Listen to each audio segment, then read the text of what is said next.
오늘은 작은 일에 최선을 다하자 마태복음 10장 40절에서 42절 말씀으로 함께 은혜를 나누도록 하겠습니다. 며칠 전에 여기 옆에 그 음식점 더 만족해라는 음식점이 있어요. 우리 같은 교회 건물에 바로 옆에 있는 음식점입니다. 옛날에는 동태탕집이었는데요. 그 사장님께서 저한테 오셔서 목사님 사진 한번 찍으시죠? 이런 말씀을 하시는 거예요. 그래서 제가 무슨 사진이요? 그랬더니 글쎄 사진부터 한 장 찍으시죠? 그래가지고 제가 사진을 여기서 이렇게 그냥 평복을 입고 있는 옷을 입고 있는 채로 사진을 한 장 찍어드렸어요. 그랬더니 그분이 옆에서 우리 교회가 3년 동안 이곳에 있으면서 우리 교회가 하는 일들에 대해서 이렇게 지켜보셨던 모양이에요. 그래서 우리 교회에 대해서 본인이 지켜본 것에 대해서 글을 쓰셨어요. 근데 이분이 교회를 다니시는 분이냐면 교회를 다니시지 않는 분인데 우리 교회를 지켜보시고 다른 사람들에게 우리 교회 이야기를 미담으로 알리고 싶다고 이렇게 쓰셔서 저한테 그저께 아침에 보내오셨어요. 그래서 제가 여러 성도님들과 함께 나누면서 우리가 또한 기도해야 되겠다 생각해서 먼저 말씀을 그분이 보내신 글을 그대로 한번 읽어드리겠습니다. 우연히 알게 된 일이 있어 오늘은 종교와 무관하게 교회 목사님 이야기를 쓴다. 사실 나는 종교인이 아니다. 또한 대인관계 원칙이 종교, 정치, 지역적 선입감을 갖지 않고 또한 한쪽으로 치우치는 부분을 금기시하는 스타일이라 교회 목사님을 주제로 포스팅하는 게 아이러니할 수도 있겠지만 오해는 없길 바란다. 바로 이분이 이곳 강동수정교회 안효창 목사님이시다. 교회를 소개코자 하는 게 아니라 목사님의 사랑 실천 이야기가 너무 사람 냄새가 나서 글을 쓰는 것이다. 이 안 목사님께서는 조용하시면서도 작은 사랑을 묵묵히 실천하고 계신 것이 너무 대조적이어서 글을 쓰는 계기가 된 것도 같다.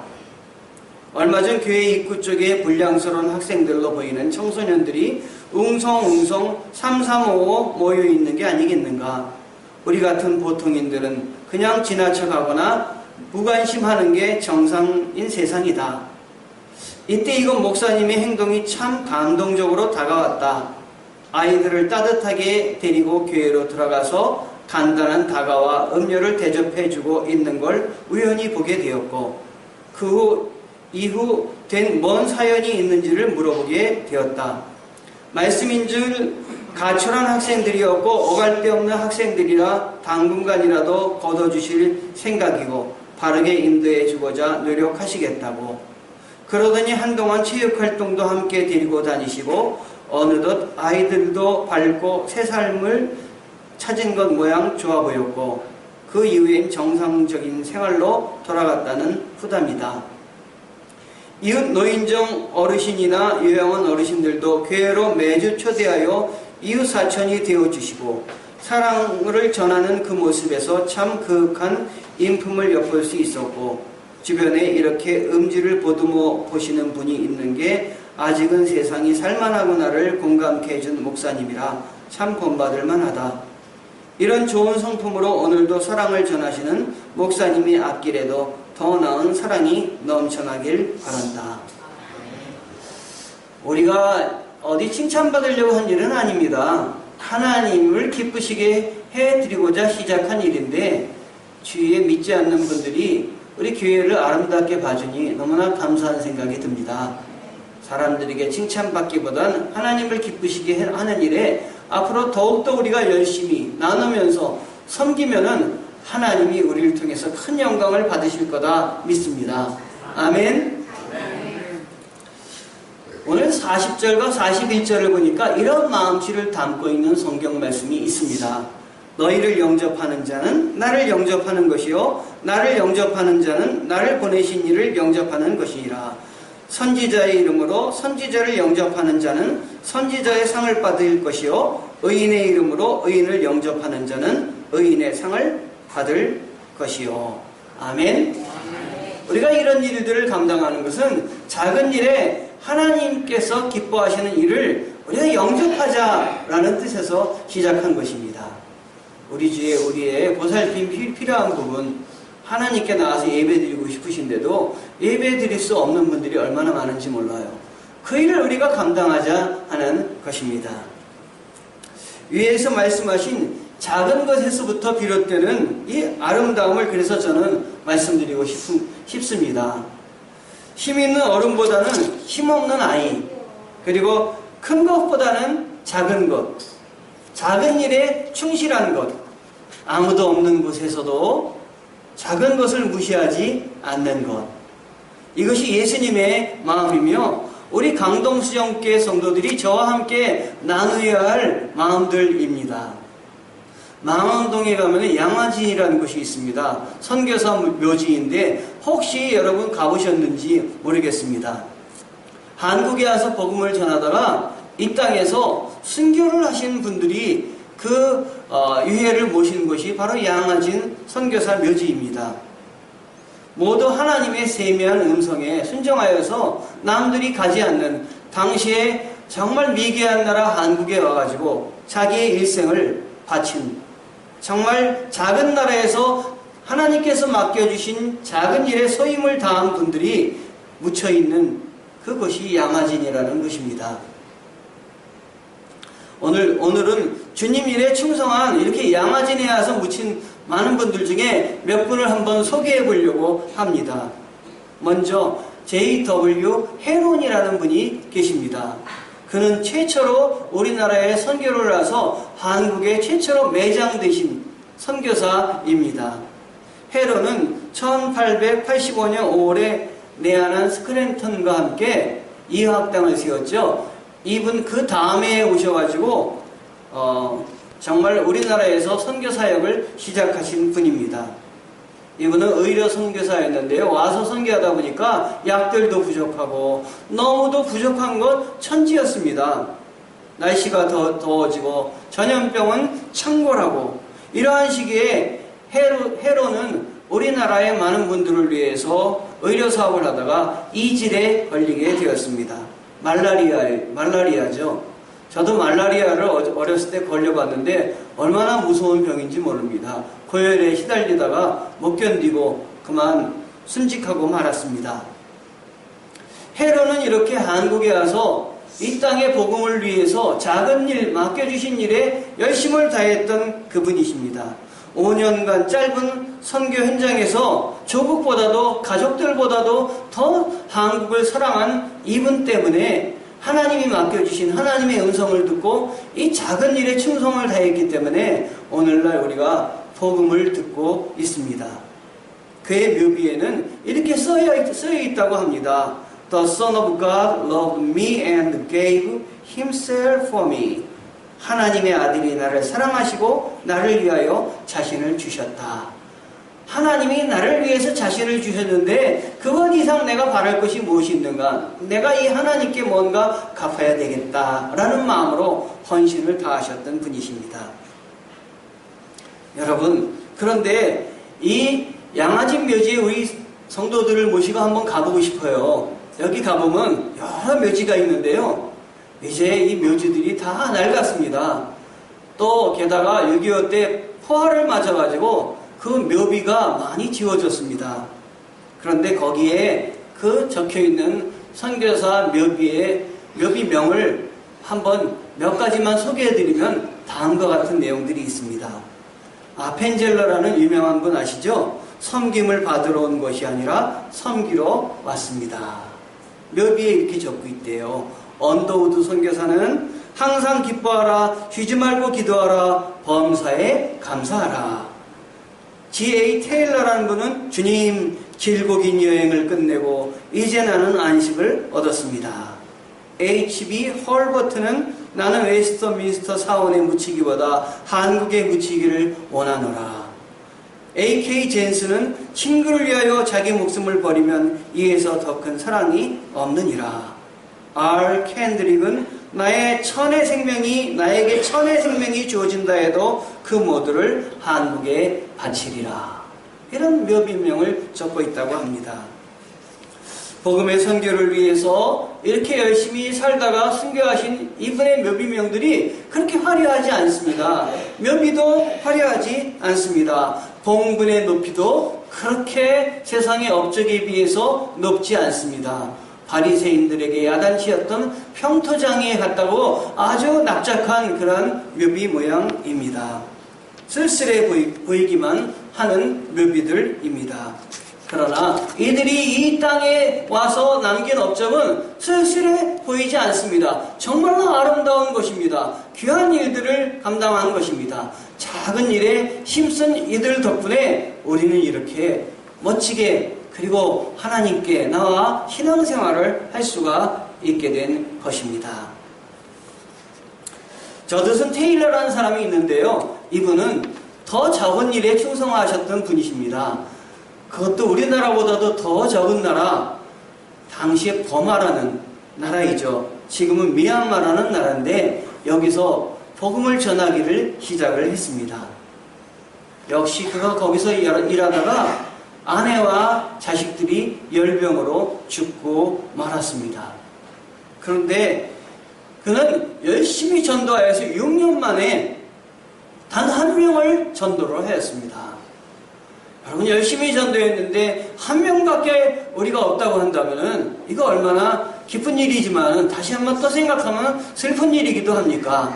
이렇게 열매가 없어서 되겠습니까? 그러나 그는 이 작은 일, 한 명을 전도하는 일에 너무도 감사하고 기뻐했습니다. 한 영혼을 사랑하며 하나의 조그만 일에 충성을 다하는 마음, 이건 주님이 주시는 마음 같지 않고는 나아갈 수가 없는 것입니다. 사람들이 큰 자가 되기를 원하고 큰 사람이 되기를 원하고 큰 것을 향해서 일하기를 원하지만 우리 하나님께서는 작은 문에 들어가기 힘쓰라, 좁은 문으로 들어가라, 작은 자에게 한 일이 바로 나를 위해서 한 일이니라 라고 주님은 말씀하여 주십니다. 정말로 우리는 하나님이 기뻐하시는 일들을 다시 한번 살펴보면서 작은 일, 작은 자, 우리는 바라보는 마음을 가져야 되겠습니다. 필립 블리스라는 사람을 소개해드리고자 하는데요. 이분은 38세의 나이에 이 세상을 떠나신 분이십니다. 그런데 이분은 미국의 최고의 명문대학인 하버드 대학을 나왔습니다. 여러분, 하버드 대학을 나왔으면 그의 앞길이 얼마나 창창합니까? 어디 나가서 일을 해도 아마 당대 미국의 최고의 사람이 될 수 있을 터인데 그는 하나님의 음성을 듣고 하나님의 일에 충성을 다하고자 결심을 하였습니다. 그래서 그는 찬송가 가사를 쓰기 시작했고 작곡을 하기 시작했습니다. 유행가도 해도 충분할 텐데 그런 사람들이 알아주지 않는 찬송가 가사와 찬송가를 적어서 하나님께 영광을 돌리고자 했던 사람입니다. 당대 유명한 부흥사 무디가 이 사람의 음악을 들어보고 당신은 앞으로 나와 함께 일을 합시다. 내가 부흥 집회를 할 때 내 부흥 집회에 따라다니면서 당신이 찬송을 좀 해주십시오. 이렇게 해서 그는 부흥 집회마다 찬송을 하고 또 새로운 찬송시를 또 찬송가를 작곡을 해가지고 또 발표를 했다고 합니다. 우리나라 찬송가에도 이분이 작곡하고 작사한 찬송이 10개나 수록이 되어 있습니다. 그분이 찬송한 것 중에, 작곡한 것 중에 몇 개를 소개해드리면은, 온 세상이 어두워 캄캄하니, 할렐루야 우리 예수, 주의 확실한 약속의 말씀을 듣고, 달고 오묘한 그 말씀, 듣는 사람마다 복을 전하여, 하나님의 진리 등대, 하나님 아버지 주신 책은, 이런 내용들로 가득 차 있습니다. 그 중에 한 가지만 소개해드린다면 하나님 아버지 주신 책은 202장입니다. 하나님 아버지 주신 책, 하나님 아버지 주신 책은 귀하고 중하신 말씀일세. 기쁘고 반가운 말씀 중에 날 사랑한단 말 참 좋도다. 주께서 나를 사랑하니 즐겁고도 즐겁도다 주께서 나를 사랑하니 나는 참 기쁘다. 아멘. 이 찬송을 만드신 분이에요. 얼마나 찬송가가 주옥 같은 찬송인지 알 수가 없습니다. 그런데 이분이 그만 38세 아까 말씀드린 대로 세상을 떠나게 되는데 어떻게 떠나느냐? 기차를 타고 또 전도여행을 가다가 다리 위에서 바다 위 다리 위에 철로 위에서 기차가 가는데 갑자기 철로가 무너졌어요.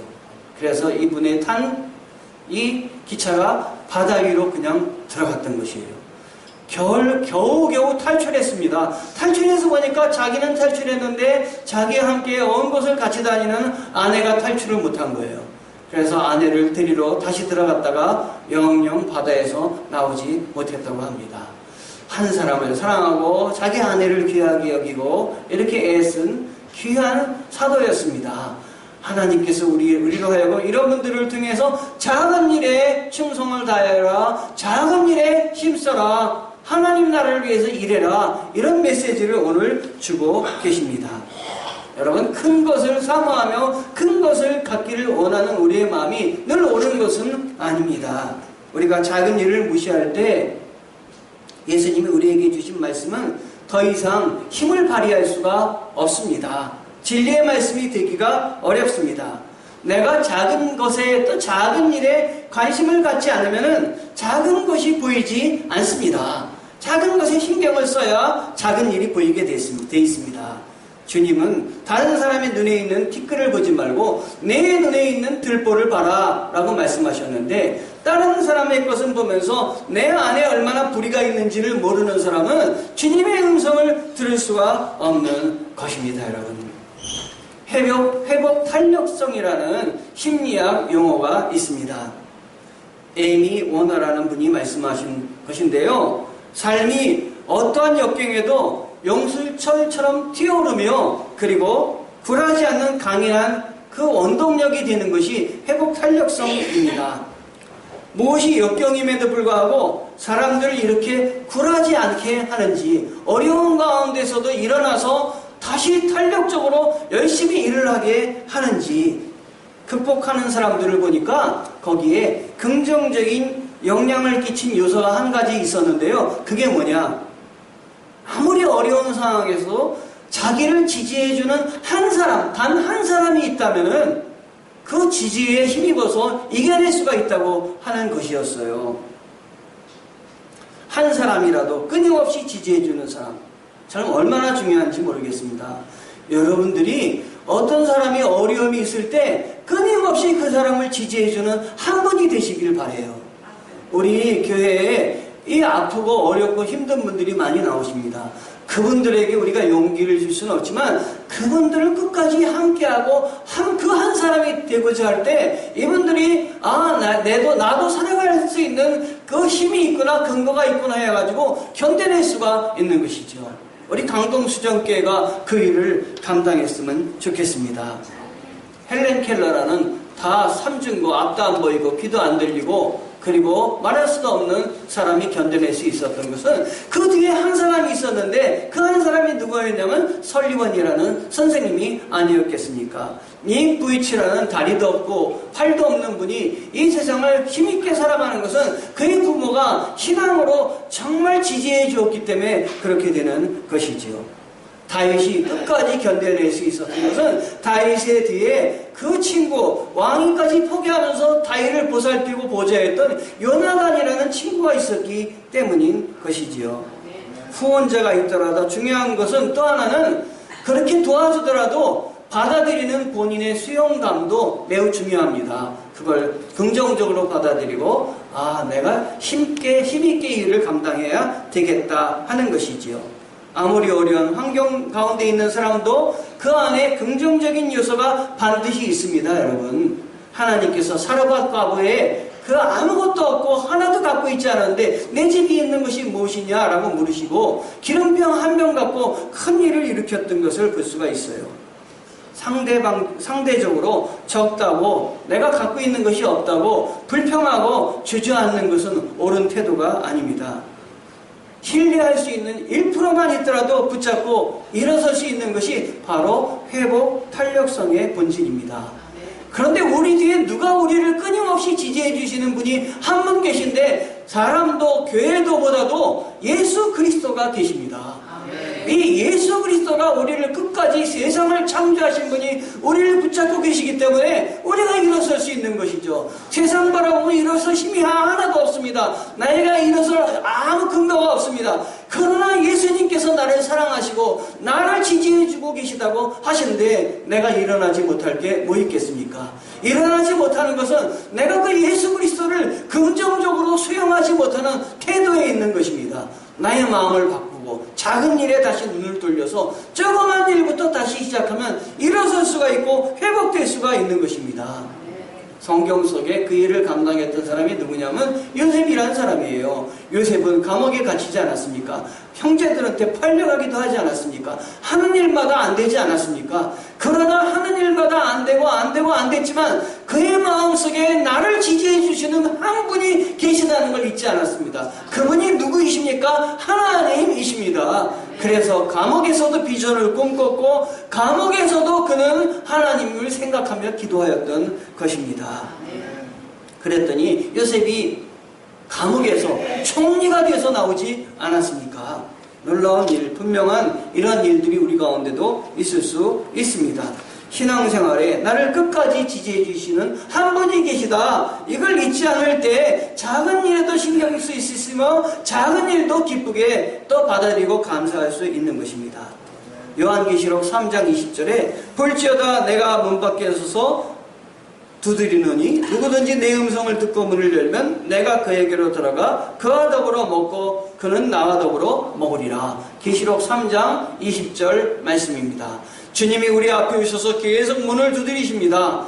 정말 그 높은 소리가 작아서 들리지 않을 수도 있습니다. 내가 세상에 다른 일에 관심이 있어서 들리지 않을 수도 있습니다. 그러나 유심히 들어서 그 음성을 듣게 되면 내 마음이 열리게 되고 주님이 내게 들어오셔서 내 안을 넓혀주시고 주님의 사랑과 은혜로 가득 차게 되어서 내 생각만으로 사는 것이 아니라 주님의 은혜 가운데 힘껏 살 수 있게 되는 것입니다. 부모와 자녀 간에도 그렇습니다. 부모가 자녀들에게 자기 의견을 말할 때 아이들의 생각이라고 무시하게 되면 아이들의 사고가 크지 않습니다. 자녀들이 어렸을 때 시간을 함께 많이 같이 해주지 않으면 자녀들이 컸을 때 부모들이 시간이 필요하다고 할 때 돌려주지가 않는 것입니다. 은행에 저금하는 것과 같습니다. 은행에 저금하면 나중에 필요할 때 찾아 쓸 수 있듯이 아이들에게 평소에 많은 것을 나눠주면 아이들이 나중에 돌려주는 것입니다. 근데 저도 이 방면에서는 많이 후회가 막심합니다. 내가 아이들에게 과연 최선을 다했던가 이런 정말 생각을 하게 됩니다. 성경에는 예수님 다음에 큰 사람을 만약에 찾는다면 누구겠습니까? 제가 생각하기에는 여러 사람이 있겠지만 사도 바울도 있고 세례 요한도 있고 이렇겠지만 사도 바울을 한번 먼저 꼽고 싶습니다. 정말 성경의 많은 부분을 쓰고 얼마나 위대한 일들을 감당한 큰 사람이 사도 바울이 아니었겠습니까? 제가 생각하기에는 큰 자였으며 큰 업적을 남긴 분이었는데 사도 바울이 스스로 자기를 얘기할 때 어떻게 얘기하고 있냐면 나는 큰 자다라고 얘기하는 것이 아니라 나는 말할 수 없이 작은 자입니다 라고 이야기하고 있습니다. 나는 사도 중에 가장 작은 자라 나는 하나님의 교회를 박해하였으므로 사도라 칭함받기를 감당하지 못할 자니라. 고린도전서 15장 9절에 말씀하였습니다. 더 나아가서는 나는 괴수 중에 괴수입니다 라고 사도 바울은 자기를 이야기하고 있습니다. 그는 사람 앞에서 큰 자보다는 하나님 앞에서 작은 자이기를 자청했습니다. 익은 곡식이 여물수록 고개를 숙이듯이 스스로를 축소시켜 작은 자로 여기는 사람이 우리 주위에는 많이 있습니다. 이렇게 자신을 작은 자로 여긴 작은 일에 충성하는 사람을 하나님은 오늘도 찾고 있습니다. 우리나라의 인구조사를 하면은 각 종교의 그 인구조사를 하면서 각 종교의 인구도 조사를 하는데 기독교, 가톨릭, 그 다음에 유교, 불교 이런 데서 우리 성도들은 얼마나 이렇게 통계를 내가지고 준다고 합니다. 근데 재미있는 일은 각 종교의 그래서 통계를 낸 것을 합해보면 우리나라 인구보다 적어야 되는데 우리나라 인구보다 많다고 합니다. 어떻게 하면 좋아요? 왜 그렇습니까? 모두들 자기보단 자기 교회를 자기 것을 더 크게 부풀리기를 원하는 세상입니다. 오래전 충북에서 떡볶이를 팔던 한 할머니께서 12억을 떡볶이 팔아가지고 돈을 벌어서 12억을 그 기부금으로 내놨다고 합니다. 외동딸이 있었는데 외동딸한테 물려주지 않고 장학금을 내놨다 그래요. 그래서 어떻게 내놓으셨냐 그랬더니 내가 이 돈은 내가 이 세상에 살 동안 나에게 준 돈인데 내가 이 돈을 이 세상에 떠날 때는 아무것도 갖고 가지 못하는데 내가 세상에 돌려주는 것이 그 하나님이 보시기에 맞는 것이 아니겠냐 해가지고 돌려줬다 그래요. 외동딸에게 가서 억울하지 않느냐, 어머니가 12억을 자기한테 주지도 않고 이렇게 장학금으로 내렸는데 억울하지 않느냐 그랬더니 이 딸이 하는 말이 우리 어머니가 평소에 그렇게 하고 싶어 하셨어요. 우리 어머니의 생각일 뿐입니다. 저는 지지합니다. 이렇게 이야기를 했다고 합니다. 그 어머니의 그 딸이다 하는 생각이 듭니다. 할머니에게는 많은 돈보다 하나님이 기뻐하신 일이 더 크게 보였던 것입니다. 여러분, 우리도 우리 자신이 기뻐하는 것보다 하나님이 더 기뻐하시는 일에 눈이 열렸으면 좋겠어요. 그래서 작은 일도 하찮게 여기지 않고 작은 일을 정말 붙잡고 하나님께 충성을 다하는 그러한 성도들이 되었으면 좋겠다는 생각입니다. 지극히 작은 자를 사랑하면 하나님을 사랑하는 것이고 지극히 작은 일에 최선을 다하는 것이 예수님의 마음을 실천하는 것입니다. 이사야서 60장 22절에 그 작은 자가 천을 이루겠고 그 약한 자가 강국을 이룰 것이라. 때가 되면 나 여호와가 속히 이루리라. 주님께서 말씀해 주셨습니다. 예수님께서는 우리나라보다도 작은 나라를 택하셨는데 그 나라가 이스라엘이 아닙니까? 그리고 그 나라 중에서도 아무도 알지 못하는 베들레헴, 이름도 없는 베들레헴, 이 베들레헴에서 무엇이 나겠느냐 하고 정말 비웃던 그 베들레헴에서 나셨습니다. 그러나 그분 안에는 작은 곳에 나셨고 작은 곳에 계셨지만 이 세상 누구보다 큰 천국을 갖고 계셨고 사랑하는 마음을 갖고 계셨습니다. 그를 믿는 자들은 다 그 나라에 들어갈 수 있게 해주셨습니다. 어린 시절 부른 찬송 중에 이런 찬송이 있습니다. 금과 은나 없어도 내게 있는 건 내게 주니 곧 나사렛 예수 이름으로 일어나 걸으라. 그는 걸었네 뛰었네 찬양했네. 그는 걸었네 뛰었네 찬양했네. 곧 나사렛 예수 이름으로 일어나 걸으라. 아멘. 작은 것이 아름답다의 저자 슈마커는 그는 작은 것은 실패의 사인이 아니다 라고 이야기를 했습니다. 보통 사람을 훈련시켜 큰 일을 감당할 때는 작은 일부터 시키지 않습니까? 화장실을 청소하는 일이라든가 설거지를 한다는 일이라든가 신발 정리를 시킨다든가 이렇게 작은 일을 시켜놓고 잘 감당하는지 보는 것이에요. 그걸 잘 감당하면 큰 일도 맡겨주시는 것입니다. 우리가 해야 할 작은 일이 무엇입니까? 다른 사람이 하지 않는 일, 이런 것들을 찾아서 어렵고 힘든 사람들을 위해서 나가서 그 일을 감당하면 이게 작은 일이 아니겠습니까? 이 작은 일에 충성하면 하나님이 기뻐하시지 않겠습니까? 가난한 자, 아픈 자, 외로운 자, 과부, 홀로 된 사람, 우리 교회는 이런 분들을 섬기기를 원합니다. 이런 분들을 섬기는 걸 부끄럽지 않게 생각하기를 원합니다. 하나님이 기뻐하시는 일이고요. 이 일을 감당하다 부지 중에 천사를 만날 수도 있습니다. 성도 여러분, 우리 강동수정교와 성도 여러분들께서 하시는 모든 일들에 대해서 다시 한번 생각해 보시길 바랍니다. 내가 작은 일에 힘쓰고 있는지, 그리고 하나님 앞에 다시 결단하시기를 바랍니다. 하나님, 지금까지 내가 맡고 있는 일이 큰 일인지, 내가 큰 일만 쫓아다니진 않았는지, 작은 일을 하나도 못하지 않았는지, 혹시 작다 하여 무시하거나 홀대하지는 않았는지, 작은 일에 충성을 다해서 하나님 앞에 설 때 잘했다 칭찬받는 종들이 되시기를 주님의 이름으로 축원합니다. 아멘. 기도하시겠습니다. 하나님 아버지, 작은